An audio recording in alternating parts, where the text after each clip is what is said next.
শিব পূজন করা মানে কেবল মহাদেবের মাথায় বা শিবলিঙ্গের মাথায় লিটার লিটার দুধ ঢালা নয় বাবা।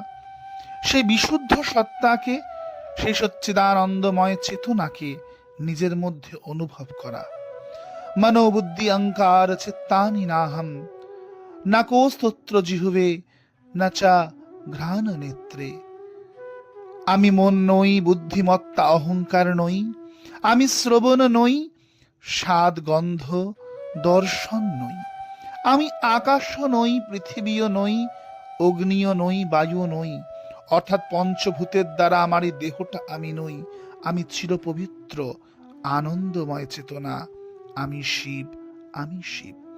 আমার দোষও নেই, আসক্তিও নেই, লোভ নেই, মোহ নেই, অহংকার নেই, হিংসা নেই, আমার ধর্ম নেই, সীমার মধ্যে আমি নেই।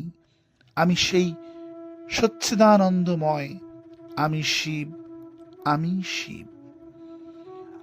আমার না মৃত্যু আছে, না ভয় আছে, না জাতপাতের নিয়ম আছে, না কোনো পার্থক্য আছে। আমার পিতামাতা নেই, আমি জন্ম মৃত্যু রহিত। আমার কোনো সম্পর্ক নেই, বন্ধু নেই, আধ্যাত্মিক শিক্ষা কিংবা কোনো শিষ্য নই। আমি চিরপবিত্র আনন্দময় চেতনা, আমি শিব, আমি